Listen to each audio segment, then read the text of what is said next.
truck eased to a stop just before sunrise like it always did. Same corner, same silence. But tonight, Henry didn't look at me. He didn't offer his usual quiet nod or reach for the thermos. Instead, he reached across me and hit the lock. Stay inside. Please. Trust me. I froze. The windows fogged slightly from our breath, and outside through the soft mist and the amber street lamp I saw them. 2 figures. One leaned against the hood of a sedan I didn't recognize. The other stood further back, arms crossed, watching the front of my building. The one in front moved like Everett. Same weight on the heels, same way of shifting when he got impatient. But Everett didn't stand in shadows like that. He didn't linger at the edge of parking lots at 5 a.m. I swallowed hard. "What is this?" I whispered. "How long has this been going on?" Henry didn't answer right away. His hands stayed tight on the steering wheel, eyes forward. "You need to know what I saw," he said. Finally, voice low. "But not here." He hit the lock again, shifted the truck into gear. I looked out one last time as we rolled past the 2 figures. Neither of them moved. We drove in silence for a while. The only sound was the hum of the tires on cracked pavement. Henry's face was set, unreadable. I didn't ask where we were going. Not yet. Because something inside me already knew this wasn't random. This wasn't about me being in the wrong place at the wrong time. This was about Everett, and something he didn't want me to find. When Henry pulled off onto an old service road behind the grain co-op, he finally turned to me. "There's something I have to show you," he said, "and you're not going to like it." I didn't answer. I reached down slowly and unbuckled my seatbelt.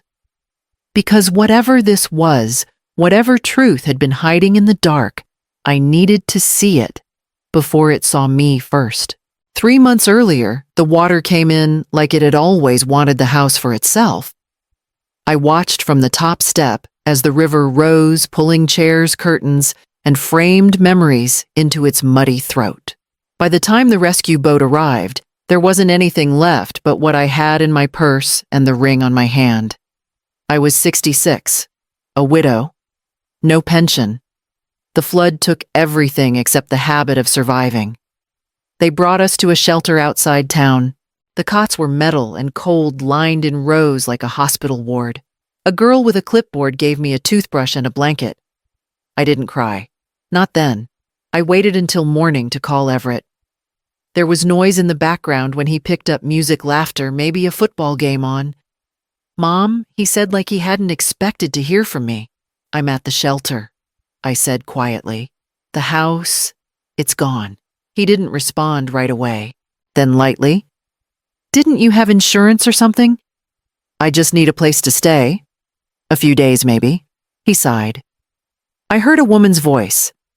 Melissa say something I couldn't make out. "We're kind of in a rhythm here," he said. "You know how small our place is. We really value our space." I sat on the cot with the phone still pressed to my ear long after the call ended. At dinner, they served soup I couldn't finish. The woman next to me asked if I was waiting for someone to pick me up. I told her no. That night, I wrapped my coat around me and lay down beside a stranger whose name I never caught. The cot creaked every time she turned over.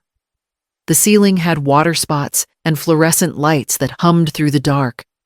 I stayed awake thinking about the one time Everett broke his wrist as a boy, and I stayed up 2 nights straight icing it. He never cried once. Now I knew why. He'd learned early not to expect comfort from anyone, not even me, and now he'd returned the lesson. I got the job scrubbing a medical office after hours because no one else wanted it. The pay barely covered a room at the boarding house, but it came with silence, and after the shelter, that felt like a luxury. I swept floors, emptied bins, wiped counters. No one said thank you, but no one shouted either. The work was honest, and it kept my hands moving when my mind wanted to go places it shouldn't. On the 3rd night, I saw the truck again, the same one I'd noticed idling at the edge of the lot every shift. This time, it pulled closer. The man inside leaned across the seat and rolled down the window. You headed toward 8th and Marlowe. I hesitated. That's about right. I'm Henry, he said. I do the night delivery route. It's quiet. I can drop you. I looked at the empty sidewalk behind me, then back at his face. Calm, weathered, not smiling too wide. I don't charge, he added. Too lonely if I did. I got in. We didn't talk much that night or the next, but on Friday he handed me a second thermos. Try it. Cinnamon and nutmeg, he said. I sipped. Warm, sweet, and strong. The next week he started packing sandwiches. Ham with sharp mustard. Turkey with cranberry. Each one wrapped in foil with a napkin folded beside it. I never asked why. He never asked where I came from. One Thursday, while we waited at a red light, he pulled a photo from the sun visor. A woman with wind-blown hair and a crooked grin stood on a dock with a fishing pole. Gwen, he said. Gone 3 years now. I nodded. She used to say kindness doesn't cost much, but it buys peace. I didn't tell him that Everett had never once visited me at the shelter. I didn't tell him I wasn't sure anyone would have noticed if I'd disappeared, but I think Henry already knew, because the next night the thermos had my name written on it in permanent marker. Henry's hands were shaking on the steering wheel. Not the small tremor of cold or age, this was something deeper, the kind that starts in the chest and travels outward. He didn't pull away from the curb. He didn't even check the mirror. He just sat there staring straight ahead at the quiet street, as if it had betrayed him. I saw Everett yesterday, he said. He wasn't alone. The name landed heavy. I felt it in my ribs before my mind could catch up. Henry reached for his phone and held it out the screen, glowing pale in the dim cab. The photo was grainy, taken from a distance. Everett stood near the loading dock by the medical building, tailored suit, sharp against the concrete. 2 men flanked him. Black jackets zipped high, hands buried in their pockets. They weren't talking much. They were waiting. I didn't mean to, Henry said, but something about it felt wrong. He tapped the screen again. I recorded them. The audio crackled at first wind, a truck passing the hollow echo of the dock. Then Everett's voice came through clear as if he were sitting beside me. She's asking questions, he said. If she keeps digging. A second voice cut in. Lower, practiced. Then make it look like an accident. The words hung there, stripped of context and mercy. Henry stopped the recording. The cab felt smaller, the air thinner. I realized I'd been holding my breath and let it out in a shallow rush. That's not what sons say, I whispered more to myself than to Henry. He didn't argue. He didn't soften it. Your son's not protecting you, Marin, he said quietly. He's protecting something else. I looked down at my hands, at the thin skin and the faint blue veins. I thought of the shelter cot, the boarding house room, the missing calls that never came. All at once, the pieces aligned in a way I didn't want to see. Henry turned the key but didn't start the engine. There's more, he said. And it explains why this didn't start today. The job rejections had started quietly, one after another. At first I blamed my age, my lack of recent experience. But then came the awkward phone calls, voicemails that trailed off halfway through reschedules that never happened. One afternoon, a woman from HR called me directly. I'm sorry, Ms. Lockhart, she said, voice hushed like she didn't want someone overhearing. Off the record. Someone contacted us, said you've been having memory issues, and that you might be drinking again. My mouth went dry. I don't drink, I said. She hesitated. I believe you. But once that kind of flag goes in, the system corporate gets nervous. I hung up and stared at the window until the sun dipped behind the telephone wires. Then I called Everett. He picked up on the third ring, his voice calm, like nothing was wrong. You called me, he said. I just want to know why, I said. Why would you tell people those things? He didn't deny it. I'm helping you, Mom. It's called tough love. You've made bad choices for years. You need to learn to live with the consequences. I sat with the phone pressed to my ear, trying to feel something beyond the dull, heavy numbness spreading through my chest. That week, Aunt Rita stopped answering my calls. My cousin, Beth. Sweet, loyal Beth sounded rushed when I finally got through. "I'm sorry, I've got something. Can I call you back?" She never did.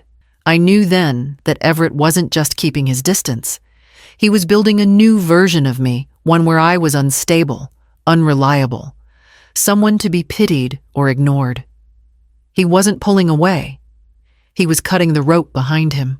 I sat in my chair, lights off, listening to the low hum of the refrigerator, the quiet clicking of the pipes in the walls. This wasn't just a son trying to protect his own life. It was someone scrubbing me out of the picture altogether. And suddenly, I realized whatever Everett was hiding, it had to be big enough to risk destroying me completely. We waited until Thursday night. Henry had quietly slipped a GPS tag beneath Everett's rear bumper 2 days earlier, and now the little red dot on the phone pulsed steadily as it moved east away from downtown, away from anything familiar. Everett didn't know we were following. He pulled into a gated lot at the edge of the industrial park, a stretch of land lined with rusted storage units and broken lights. He stayed inside Unit 47 for 20 minutes, didn't unload anything, didn't carry anything out, just stood inside, waiting. Henry leaned forward in the truck, watching from a distance. No boxes, no tools. "Whatever's in there," he muttered, "it's not hardware." We drove past slowly after Everett left, memorizing the unit number. At midnight, we returned. Henry's hands were steady as he worked the lock. The unit opened with a soft groan, revealing rows of metal filing cabinets, each drawer labeled with tidy, blocky handwriting. There was a folding table in the corner, a box of gloves, and a floor safe bolted into the concrete. No dust. No cobwebs. Someone came here often. We opened a drawer labeled Estate. Patricia Lockhart. My husband's name stared back at me in thick black ink. Inside were legal folders, all stamped and notarized. I pulled one out.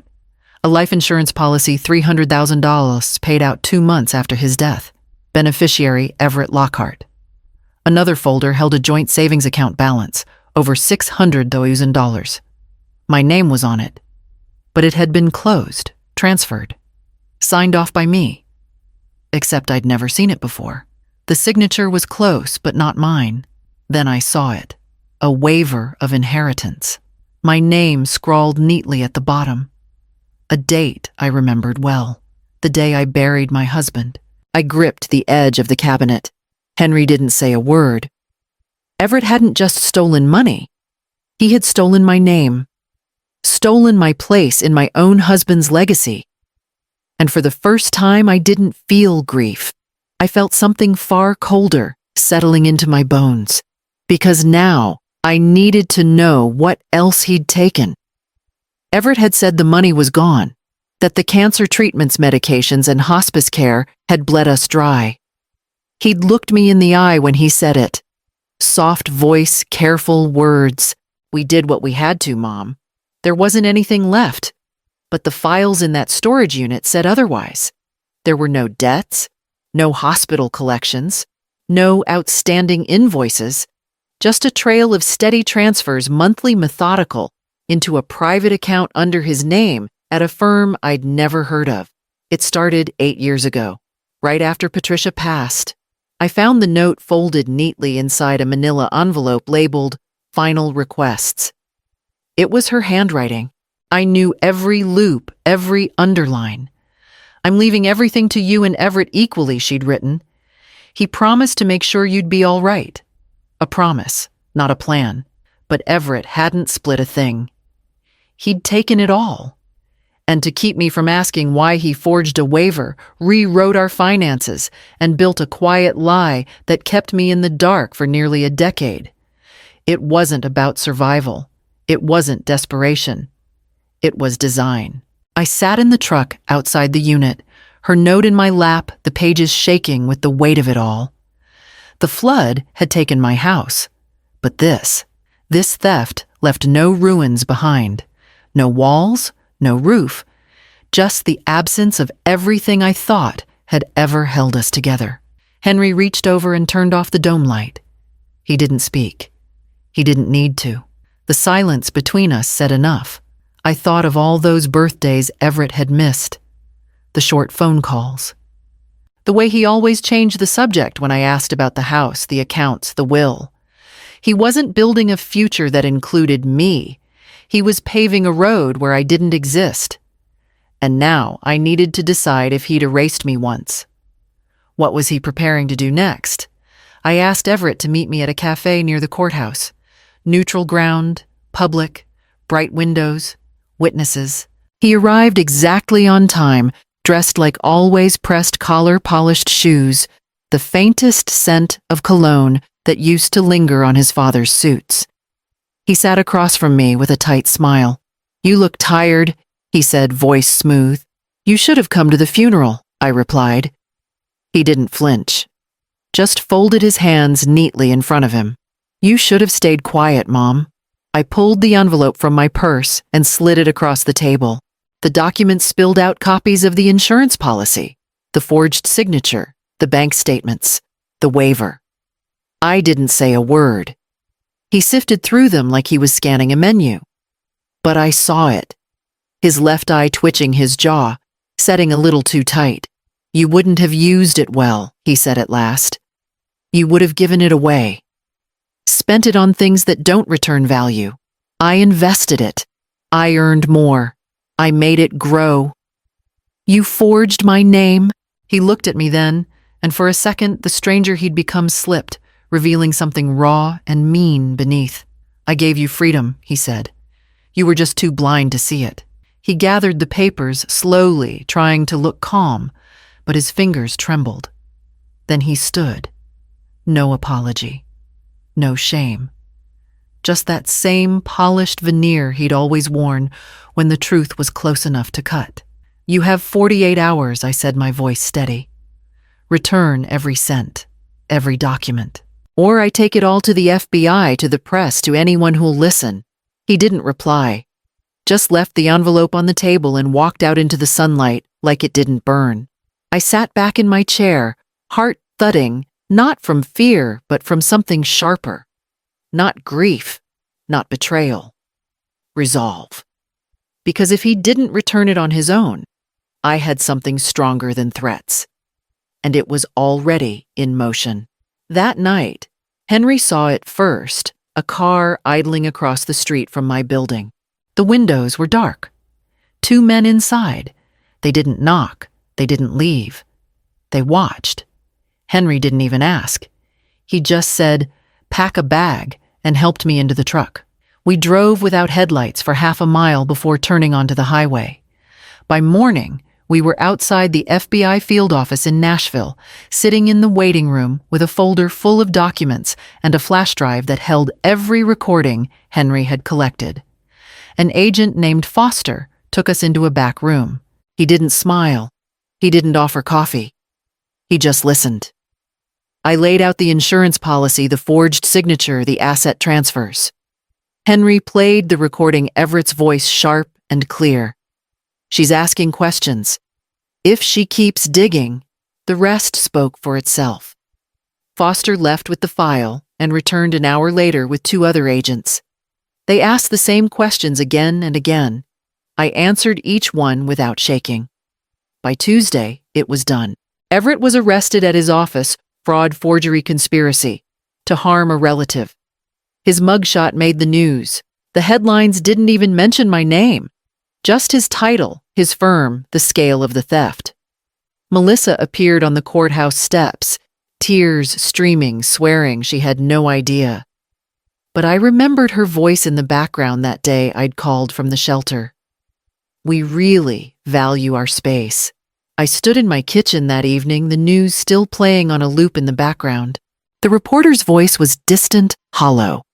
I stared at the cracked tile beneath my feet, at the single photo left on the fridge, a picture of Everett at 16, grinning with chipped teeth. I didn't feel justice. I didn't feel triumph. felt tired. Because some betrayals don't end with an arrest. Some keep echoing in the space where love used to be. And all I had left was the silence that came after. 6 months later, Henry and I stood on a quiet patch of land just outside Woodlawn. The air smelled like damp soil and fresh-cut wood. The house wasn't large, but it had everything we needed. A roof that didn't leak a porch wide enough for 2 chairs and a pair of coffee mugs, and windows that let in the morning light. The restitution process had begun, though it would take years to see even a fraction of what was owed. The accounts were frozen. The hearings were scheduled. Lawyers sent updates I no longer rushed to open. Because Henry had already helped me build something else. Not a home. Peace. He'd installed the mailbox himself, painted the trim pale gray, carved our initials into the inside frame of the screen door so faint no one would notice unless they looked closely. Everett wrote to me once from county jail. A typed letter, clean lines, stiff tone. He didn't ask for forgiveness. He said he just wanted to be understood, that it had never been about greed, that I had always underestimated him, that he'd done what he had to. I drafted a reply.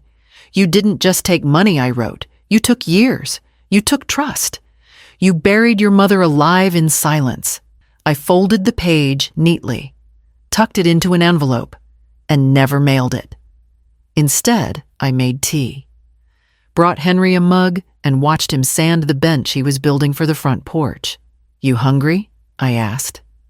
He looked up, dust in his beard eyes steady. "Always." I went back inside to slice apples and cheese, the kind of simple lunch that doesn't ask for anything more than time and presence. There were no framed diplomas here, no certificates, no titles on the door, just the sound of wood being shaped into something useful, and the quiet rhythm of 2 people who had chosen without words to stay.